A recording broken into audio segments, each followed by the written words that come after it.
So yeah. So the Ballon d'Ors have been one thing that me and my friends we usually use to level grade and see how players have literally are in grand scheme of things. It's a nice tool when you're using an argument. You're like, yo, Messi's got more Ballon d'Ors, but Ronaldo's better though. But how's he better? He's got more Ballon d'Ors. So it's a nice metric that you can use to differentiate on that. But then as more time has passed, as I've grown up, it's kind of useless. So we're gonna be looking at the 22 Ballon d'Or ranking, and I'm just gonna be giving my thoughts. Really, I'm not gonna go by every single player based on base, but then just a couple of things I wish it will never happen because the Ballon d'Ors are broken in a way. Maybe I should call it that. The Ballon d'Ors are broken. Ballon d'Or system is broken. Maybe the Ballon d'Or inconsistency. So now the whole entire Ballon d'Or system does not make any sense to me. Okay, you've got not a rant on Casemiro because he plays for United, but then you have Casemiro who's won the Champions League and who so apparently was so integral in the final of the Champions League and is an integral part to Brazil, which, spoiler alert, I think is gonna win the World Cup, innit? And you place him at 17. Makes no sense. Because at 14th, you put Fabinho. Why? Because he was in a chase for the league that he didn't win? Or because he won the FA Cup? I mean, what's harder to win, the Champions League or the FA Cup? I don't get that part. And you go on to Casemiro, you won the league last season. So I kind of want to understand, how does are the journalists or the people that are voting, are they watching different football than what we are watching? They're like, what is it? Another issue is Cristiano Ronaldo being at 20th in the Ballon d'Or. Now, not saying that Ronnie has had a big, massive season or he had like a dangerous season whereby he deserves to win the Ballon d'Or. Ayo,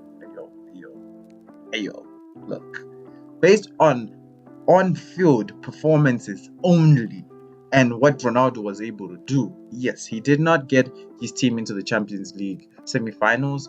He did not get them into any run of competitions. I get that. But the man scored 18 goals and he in the Premier League and had some amazing clutch moments in the Champions League. Man, that Villarreal performance was Mando, if I do say myself. But then I also then tend to think Messi had a Copa America, but then we were basing off of his performances out in the league. That's why he won the last season. So at least Ronaldo deserves to be at least top 10, at least maybe 10th or 11th or 12th at least. It feels like the hate towards Ronaldo is just on another level. It's on like an all-time high or something. I mean, I don't get it. Even his football stat, his FIFA stats. I digress. We move. But then the grading of it, Vinicius coming at number 9th, Modric coming at 10th, and you look at Couture coming at 7th. I'm like, what? So how do you gauge them? Because yes, Sadio Mane won the AFCON. Bet he did a madness, you get me. But then, okay, Sadio Mane deserves to be in the top 10, but Heung-min Son and Couture arguably should be 4th and 5th. I mean, Heung-min Son was scoring goals like he was on another level. You know what I mean? He had some really good performances last season, and to see him coming at, I think it was around 12th, thereabout. I'll correct myself with overlays. But then, I mean, why? Why must it be done? Why? It's kind of crazy. The inconsistency is just crazy. Now, let's talk about the Copa Trophy, because this was made so that Kylian Mbappe couldn't at least get 2nd or 3rd in the Ballon d'Or back in the 2018-19 season. Because for me, if it wasn't Ronaldo who won that season, that Ballon d'Or for that season, it's definitely Kylian Mbappe. It just made sense to me. But then he was also robbed. Him and Ronaldo were kind of robbed in that. So when I look at it, I'm like, okay, but to give Gavi, and he's an immense talent, but I don't think he's on a Pedri, Jude Bellingham or Masala type of a player. You know what I mean? He's just not there. To put him first, I mean, the journalists must be very biased towards Real Madrid or Bellingham, because Bellingham, for me, last season had some fantastic moments. And even his performance against Manchester City, the way he plays in the Bundesliga as a controlling midfielder, he controls the game. He dictates when certain things are supposed to happen. And to see him kind of come at fourth, it's kind of painful because the kid is so good, man. I mean, surely next season he gets the Copa trophy. Surely he deserves to win it. He's a top grade talent, and it's just mad seeing him kind of being put in that bracket. It's just not fair. But then actually Gavi, I no hate on Gavi. He's too much, man. I mean, the kid plays with his shoelace not tied. That should tell you everything about the kid. So yeah, I guess Courtois is right. Now, did Courtois kind of deserve to win the Ballon d'Or? Well, I'm not really sure. He was kind of leaky in a lot of the matches. But then, I'm no man to make. But his performances going out to the finals and including the actual final and in a couple of matches, he was clutch. And it's the same kind of performances that Manuel Neuer in 2013 gave.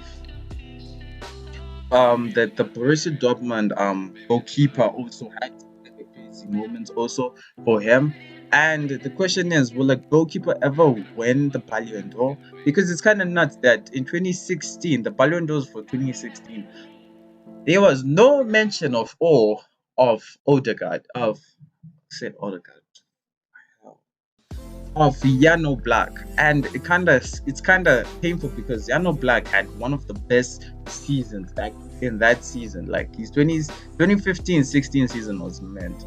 Them getting, especially the Bayern Munich match, where he had some outrageous saves, was just nuts.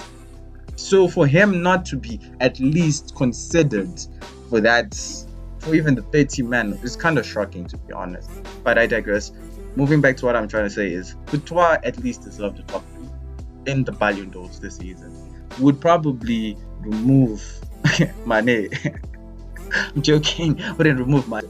The Ballon d'Ors are just they're such in a messy place, you know. Lewandowski was robbed of Ballon d'Or when it was cancelled. Fair trade. But then he had like the best scoring season. And then if we're going to say that's the reason why Messi is going to get the Ballon d'Or, then surely you should have given it to Lewandowski because he was doing the most. So yeah. And I still hold my factor that Jorginho should have won it last season. Just saying. But yeah, honestly speaking, I'm just disappointed with how the whole entire Ballon d'Or system works. And yeah. So yeah, I've been your boy Uncle Bobby. Like, subscribe, all that good stuff. And see you on the next one. Peace.